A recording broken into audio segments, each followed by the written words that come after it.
रहमानी साहब, क्या दिक्कत है भाई? उमैर इलियासी अबाओ कबा, चेहरे पे अच्छी खासी दाढ़ी है, सिर पे टोपी है और कह रहे हैं कि सरकार की मंशा बहुत अच्छी है। आप लोगों को जबरदस्ती दिक्कत है भाई? नहीं, वो तो जाहिर है कि तन अनुरागी मन बैरागी, कदम कदम दुश्वारी है, जीवन जीना सहल न जानो, बहुत बड़ी फनकारी है।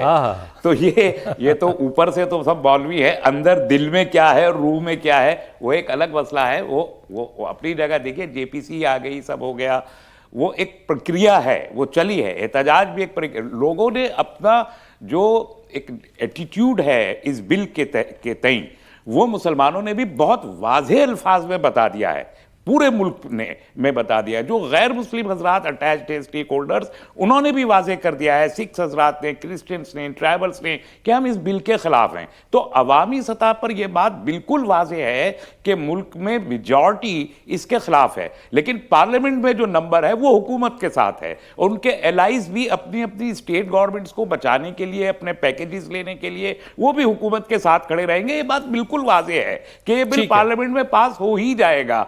लेकिन जिस तरीके से उत्तराखंड में, अच्छा, आप ये मान रहे हैं कि बिल पास हो जाएगा? यूनिफॉर्म सिविल कोड पास उत्तराखंड की सरकार ने किया, हालांकि वो यूनिफॉर्म किसी सूरत में भी नहीं है, और वो अदालत में चैलेंज हो गया, स्टे हुआ पड़ा है। यही हाल इसका होना है। हुकूमत की मंशा देखिए, हुकूमत की प्रॉब्लम क्या है, हुकूमत की नहीं बल्कि ये प्रॉब्लम है बीजेपी की। बीजेपी और उसके जो मेंटर ऑर्गेनाइजेशंस हैं, वो 200 साल से इस मुल्क में हिंदुत्व की एक तहरीक चलाए हुए हैं, और आज 200 साल के बाद उनको 17 साल हो गए हुकूमत चलाते हुए। 22 स्टेट्स में उनके पास आज हुकूमत है, बट अवाम कहां है?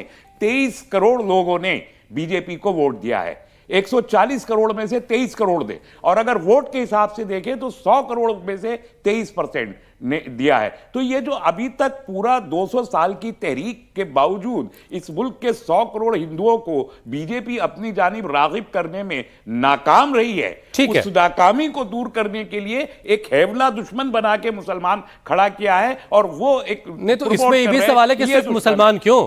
और ये सवाल मुस्लिम पर्सनल लॉ बोर्ड की बैठक में जब प्रेस कॉन्फ्रेंस हुई उसके बाद कलीम साहब, आप जरा बताइएगा कि वो इस बात का शिकवा कर रहे थे कि सिखों के एंडाउमेंट बोर्ड हो गए, ईसाइयों के एंडाउमेंट बोर्ड हो, हिंदुओं के एंडाउमेंट बोर्ड हो, वहां जिस कानून के तहत, जिस नीति के तहत काम होता है उसी के तहत वक्फ में भी हो रहा था साहब। तो आपको वक्फ से ही सारी परेशानी क्यों है, और सारी तब्दीलियां आपको वक्फ में ही करनी है? आप हिंदू एंडाउमेंट बोर्ड में कोई मुसलमान नहीं रखेंगे मेंबर के तौर पर, लेकिन वक्फ के अंदर आपको हिंदू मेंबर भी चाहिए। तो ये फर्क क्यों कर रही है सरकार?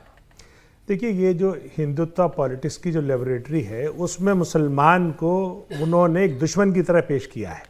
तो मुसलमानों का खाना, उनका पहनना, उनकी ज़बान, उनका रहन सहन, उनके इलाके, अब उनके ज़ाहिर बात है जो मजहबी इदारे हैं जो वक्फ के अंदर आते हैं, ये सब उनके टारगेट पर हैं, राइट। इसलिए तो वो हर हाल में मुसलमानों को टारगेट करेंगे, कोई और बहाना ले आएंगे। लेकिन मैं इसके अलावा एक और बात कहना चाहता हूँ, वो ये कि जो किसानों के जो तीन काले कानून बने थे, उसमें आपने देखा था वो कैसे वापस हुए। सरकार का उसमें भी रवैया यही था, पास भी करा लिए थे वो। लेकिन जब किसानों ने सड़क पर आके धरना दिया तो इस मगरूर सरकार को मजबूर होकर वापस लेना पड़ा। तो देखिए, जमहूरियत की या लोकतंत्र की खूबसूरती है कि जब आवाम सड़क पर आ जाती है तो सरकारें झुकती हैं।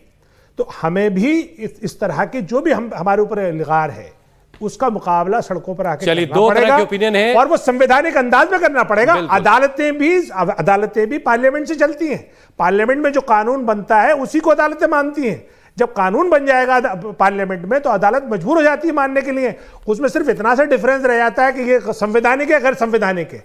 लेकिन अगर एक बार पार्लियामेंट ने कानून बना दिया तो अदालत मजबूर है। इसलिए ये जो कदम है कि उसका धरना प्रदर्शन किया जाए, और जिस तरह से मुस्लिम पर्सनल लॉ बोर्ड ने अपनी प्रेस कॉन्फ्रेंस में कहा कि हमने तमाम तरकीबें की जो लोकतंत्र हमें इजाजत देता है, लेकिन सरकार के कान पे जू नहीं रहेंगी, तो यकीनन एक रास्ता बचा है।